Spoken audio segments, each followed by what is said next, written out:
أعوذ بالله من الشيطان الرجيم. بسم الله الرحمن الرحيم، والصلاة والسلام على أشرف الأنبياء والمرسلين محمد وعلى آله الطيبين الطاهرين.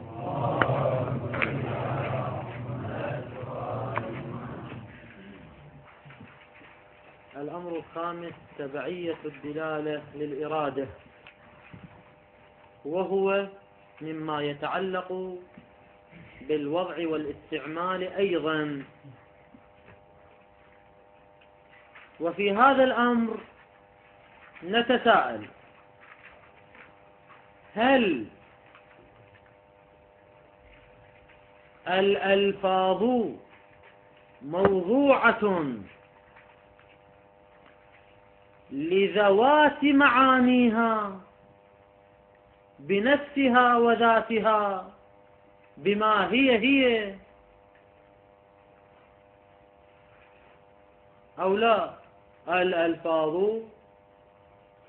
موضوعة لمعانيها بقيد زائد، وهو كونها مرادة للمتكلم. مثلا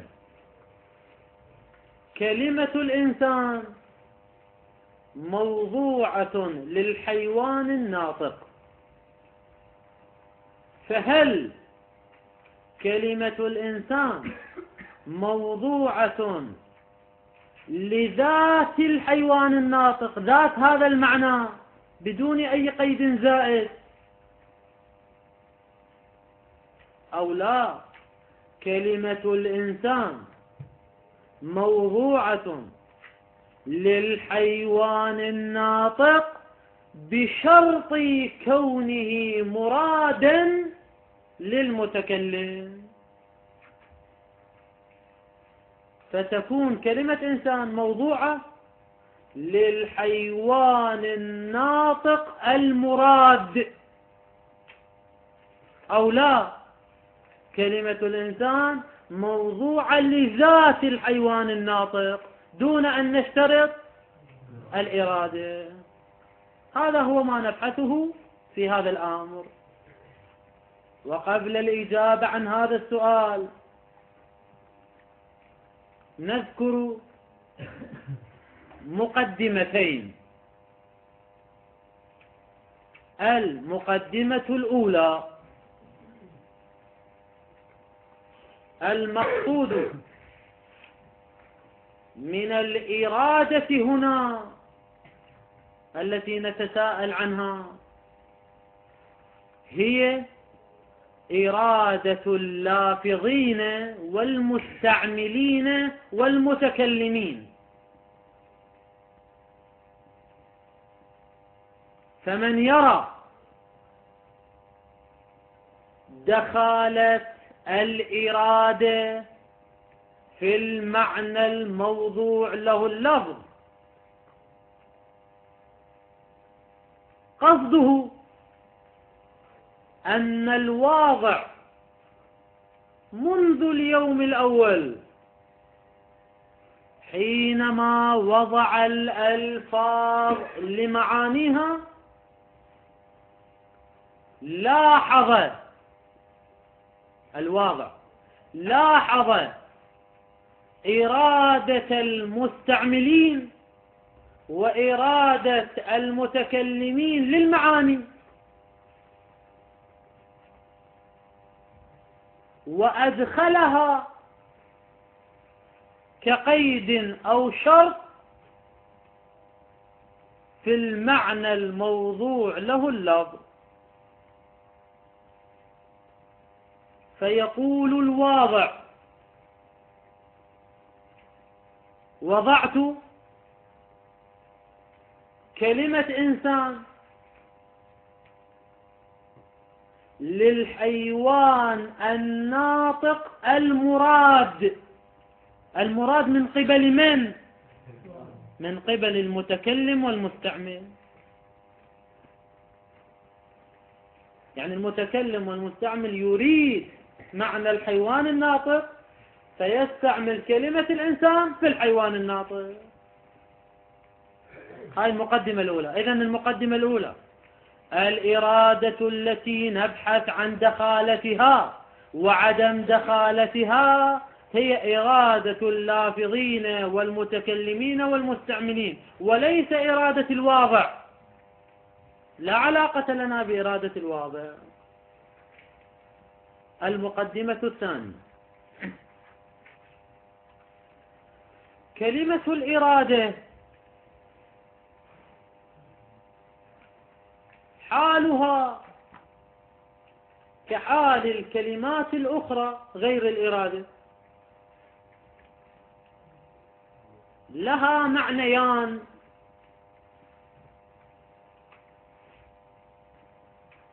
المعنى الأول الإرادة المفهومية أو الإرادة بالحمل الأولي، والمراد والمقصود من ذلك هو مفهوم الإرادة ومعنى الإرادة. شنو معنى الإرادة؟ شنو ماهية الإرادة؟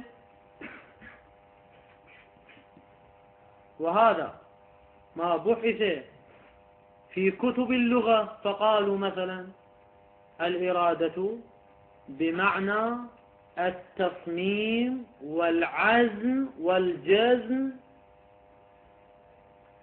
أو ما ذكر في بحوث علم الكلام أو في كتب الفلسفة عن يعني من بحوث عن ماهية الإرادة.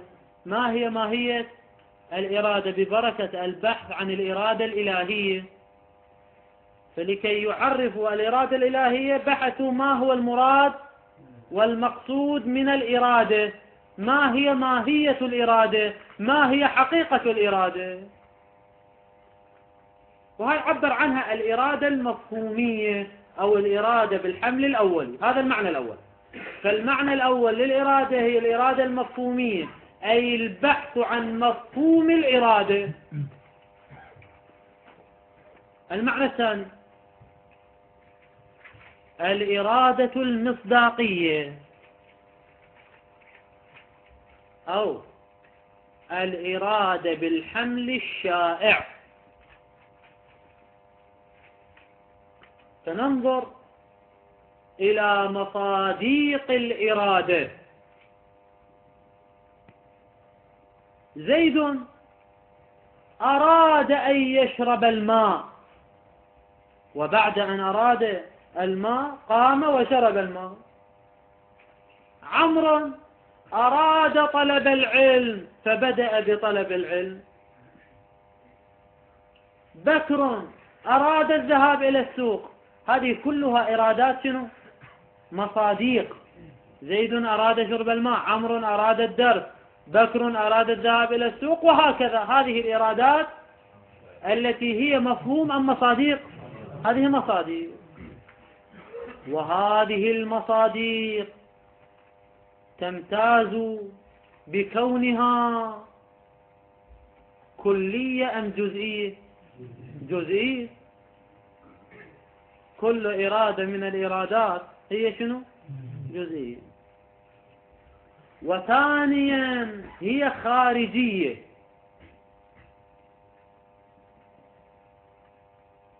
وإن كانت قد لا تكون محسوسة، لأن الخارج ليس مقتصرا على المحسوسات فقط. زيد خارجا أراد أن يشرب الماء، عمرو خارجا أراد طلب العلم، مو كمفهوم ذهني وإنما كشيء خارجي. غاية الأمر هو محسوس أو ليس محسوسة؟ الإرادة ليست محسوسة، ولكن هذا لا يعني أنها ليست خارجية، لأن عالم الخارج ليس مقتصرا على المحسوسات. إذن الإرادة المصداقية أو مصاديق الإرادة أو الإرادة بالحمل الشائع هي أولا جزئية وثانيا خارجية. هاي المقدمة الثانية. وما نبحث عنه في محل كلامنا هو المعنى الثاني اللي هو شنو؟ الإرادة المصداقية، وليس المراد هو الإرادة المفهومية، إذ أن البحث عن الإرادة ومفهوم الإرادة وماهية الإرادة، يعني الإرادة بالحمل الأولي، هذا خارج عن محل كلامنا، أصلا أجنبي عن محل كلامنا.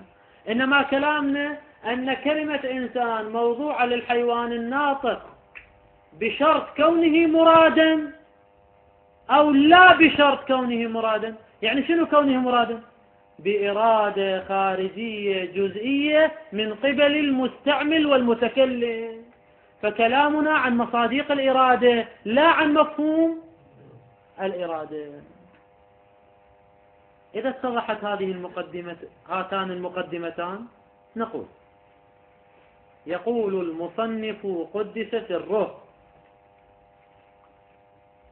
لا شك ولا شبهة أن الألفاظ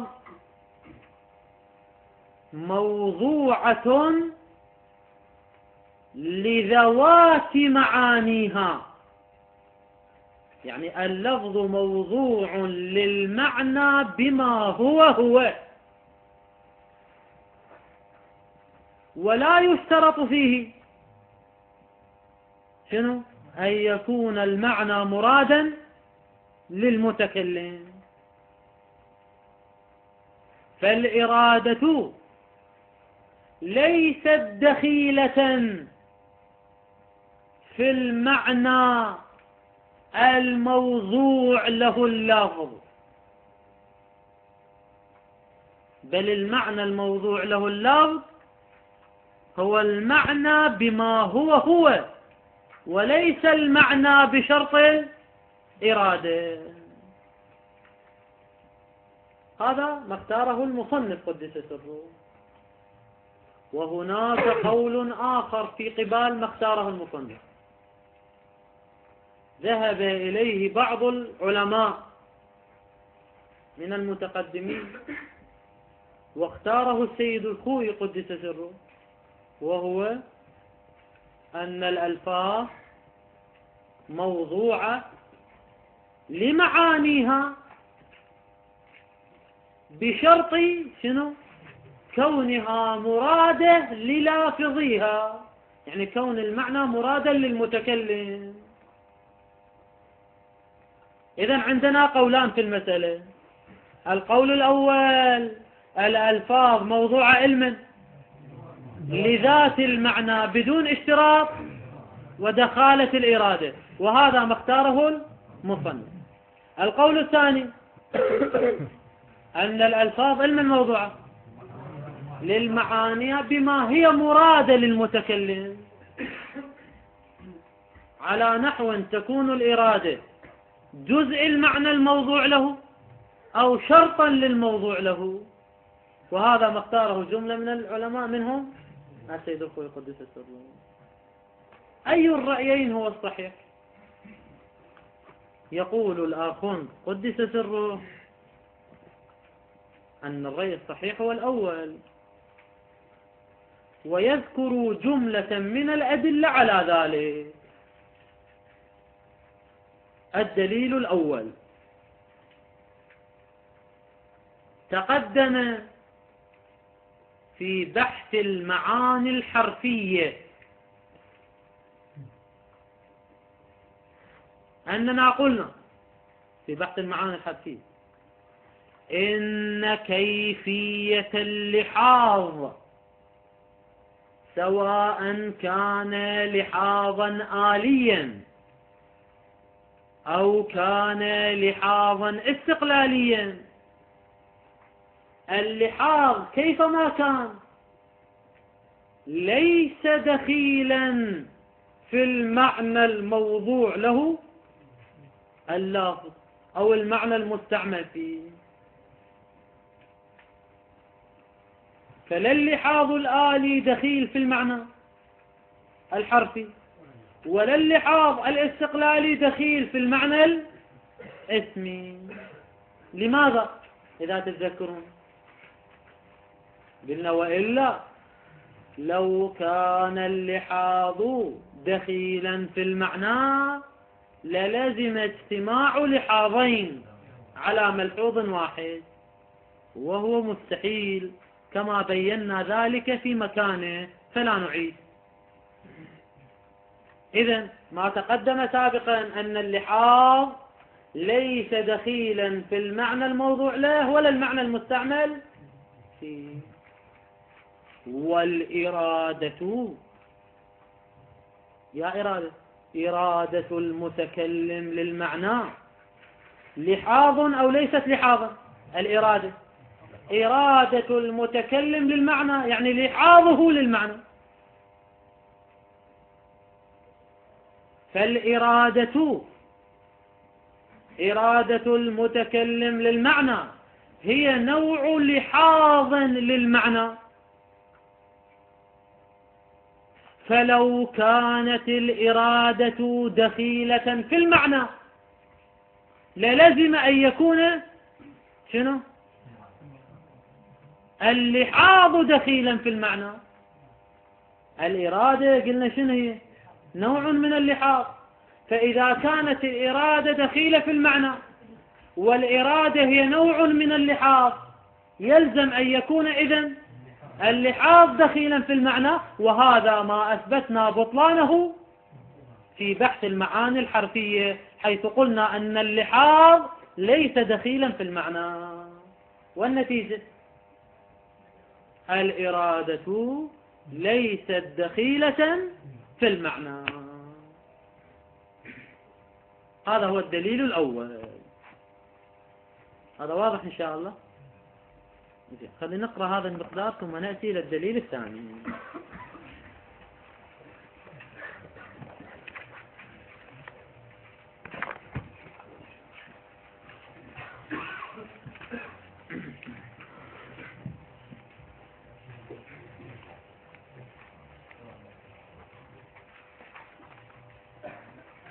الخامس لا ريب. هذا بيان لرأي الآخوند اللي هو الرأي الأول. لا ريب في كون الألفاظ موضوعة بإزاء معانيها من حيث هي. يعني شنو من حيث هي؟ يعني لذاتها بدون أن نجعل الإرادة دخيلة في المعنى. لا من حيث هي، هي المعاني. الألفاظ موضوعة بإزاء معانيها من حيث هي، لا بإزاء معانيها من حيث هي مراد للافظها. فاللفظ لم يوضع للمعنى من حيث هو مراد علما للافظه. طبعا قيد الإرادة راح يصير قيد لللفظ لو قيد للمعنى. على هذا القول الثاني الإرادة وين راح تصير دخيلة؟ في اللفظ لا في المعنى؟ كل معنى. لذلك من حيث هي مرادة أو من حيث هي، هذان وصفان للمعنى لا للألفاظ. أعيد لك العبارة السريعة. لا ريب في كون الألفاظ موضوعة بإزاء معانيها من حيث هي. هاي هي ترجع للمعاني، يعني المعاني من حيث هي، لا المعاني من حيث هي مرادة للافظها.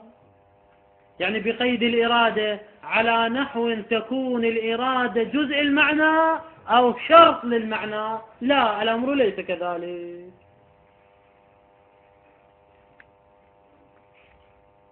طبعا ومن كلمة للافظها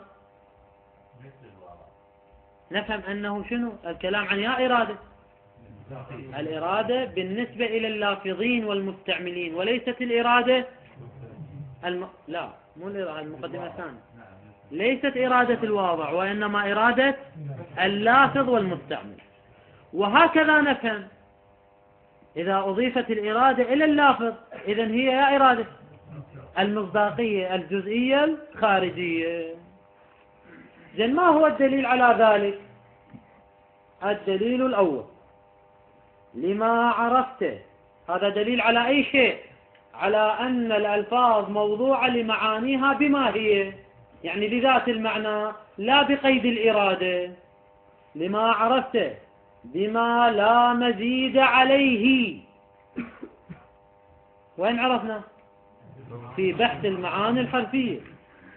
من أن قصد المعنى على أنحائه، يعني شنو على أنحائه؟ يعني بأنواعه، سواء كان آليا أو كان استقلاليا. هو دخيل في المعنى أو ليس دخيلا في المعنى؟ ليس دخيلا في المعنى. وقلنا سابقا هو وين دخيل؟ اللحاظ الآلي والاستقلالي إذا تتذكرون، قلنا هو شرط للاستعمال وليس شرطا للمستعمل فيه، بمعنى أن المعنى الموضوع له والمعنى المستعمل فيه ليس مقيدا باللحاظ الآلي والاستقلالي، وإنما الاستعمال والوضع مقيد باللحاظ. ولذلك لو بدلنا الآلي مكان الاستقلالي أو الاستقلالي مكان الآلي، قلنا ايش راح يكون هذا الاستعمال؟ استعمال في غير ما وضع له أو استعمال بلا وضع. سيكون استعمالا بلا وضع، لأن الوضع مشروط باللحاظ، فإذا انتفى اللحاظ انتفى الوضع وليس المعنى الموضوع له، انتفى الاستعمال وليس المعنى المستعمل فيه. وهذا شرحناه تفصيلا في المعاني الحرفية. لذلك هو يعيد نفس المطلب، من هذا بيان لما عرفت، من أن قصد المعنى على أنحائه سواء كان آليا أو كان استقلاليا هو من مقومات الاستعمال، أي أنه شرط للاستعمال والوضع وليس شرطا للموضوع له والمستعمل فيه. فلا يكاد يكون من قيود المستعمل فيه أو الموضوع له. هذا ما شرحناه تفصيلا في المعاني الحرفية. نكمل بعد المطلب. قد واحد يقول شنو علاقة اللحاظ بمطلبنا؟ نقول والإرادة هي نوع من اللحاظ، فإذا كانت دخيلة في المعنى هذا يعني أن اللحاظ صار دخيلا في المعنى، وهذا أثبتنا بطلانه في المعاني الحرفية، حيث قلنا اللحاظ ليس دخيلا في المعنى لا الموضوع له ولا المستعمل فيه، وإنما هو دخيل في الوضع والاستعمال وليس المستعمل فيه. هذا هو الدليل الأول. الدليل الثاني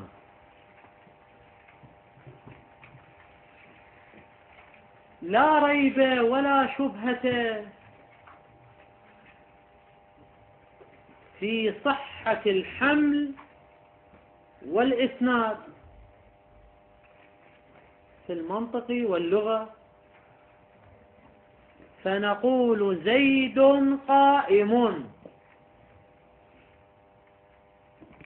فنسند القيام علما إلى زيد، نحمل القيام على زيد. وهكذا قام زيد، فهذا الإسناد يا إسناد القيام لزيد هو إسناد صحيح ومقبول. فالحمل والإسناد في قولنا زيد قائم وفي قولنا قام زيد لا ريب ولا شبهة في صحته ووقوعه في اللغة والمنطق وغير ذلك. فلو كانت الألفاظ موضوعة لمعانيها المرادة، يعني بقيد الإرادة، كما هي النظرية الثانية التي لا نقبلها. هذا كأنه جواب نقضي، طبعا كأنه جواب نقضي. لو قلنا بالنظرية الثانية، أي أن الألفاظ موضوع يا معاني، المعاني المرادة للافظيها، فتكون جملة زيد قائم دالة على أنه زيد المراد حملنا عليه صفة القيام المرادة. يعني معنى زيد بما هو مراد قد حملنا عليه صفة القيام بما هي مرادة. وحينئذ نسألكم: هل تحملون كلمة قائم على زيد وتسندون القيام إلى زيد مع احتفاظكم بخصوصية الإرادة؟ يعني تحملون القيام مع خصوصية الإرادة على زيد المراد، أو لا تحملون القيام على زيد مع تجريد الكلمتين من شنو؟ من خصوصية الإرادة. أمران لا ثالث لهما. فماذا تفعلون يا أصحاب القول الثاني؟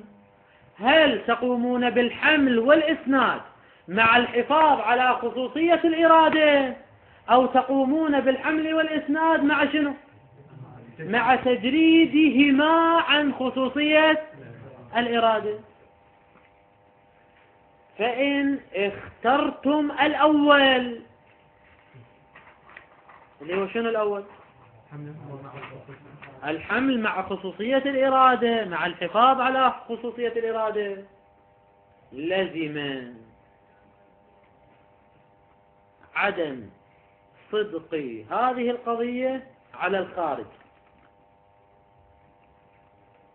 وكان الحمل والإسناد باطلين وغير صحيحين، فلا نجد قضية خارجية أبدا. لماذا؟ وذلك لأن الإرادة هنا يا إرادة كما قلنا في المقدمة الثانية هي إرادة مصداقية، أي هي إرادة جزئية خارجية. فلو لاحظنا القيام بما هو مراد، فالقيام بما هو مراد والإرادة شنو؟ جزئية وخارجية، فالمقيد بأمر جزئي سيكون أمرا جزئيا. يعني كلمة الكتاب هي كلمة كلية، لكن من أقول هذا الكتاب في هذه الغرفة في هذا الزمان والمكان، ايش راح يصير؟ جزء. فإذا كانت خصوصية الإرادة دخيلة في المحمول والمحمول عليه، في المسند والمسند إليه، لكان هذا يعني أن المحمول والمحمول عليه كلاهما مقيد بالإرادة الجزئية، فيكون كلاهما مصداقا جزئيا خارجيا. فقد واحد يقول شنو المشكلة؟ القيام مقيد بالإرادة والإرادة جزئية خارجية، فالمقصود قيام جزئي خارجي. زين، زيد مقيد بمن؟ معناه بالإرادة، هم يكون جزئي خارجي. شنو المشكلة؟ الجواب الجزء الخارجي والمصادق الخارجية متباينة فيما بينها. المصداق والجزء الخارجي مباين للجزء الخارجي الآخر، وإذا كان مباينا له فلا يصح حمله عليه. ألخص لك هذا الكلام. إن اخترت أن الحمل والإسناد لهذه الألفاظ على معانيها، لكن بقيد شنو؟ بقيد الإرادة. نقول الإرادة هي إرادة جزئية خارجية، والمقيد بالجزء الخارجي سيكون جزئيا خارجيا، والجزئيات الخارجية متباينة فيما بينها، فلا يصح حمل بعضها على البعض الآخر، فيكون الحمل باطلا وخطأ. أما إذا اخترتم، لأن احنا قلنا لهم إما شنو؟ أما إذا اخترتم أن هذه الألفاظ نحملها ونسندها، لكن بعد تجريدها عن خصوصية الإرادة الدخيلة في المعنى الموضوع له، هذا شنو المشكلة به؟ فما راح يصير بعد جزئي، راح يصير كلي، لأنه ليس مقيد بالإرادة، وإنما نجرده من الإرادة.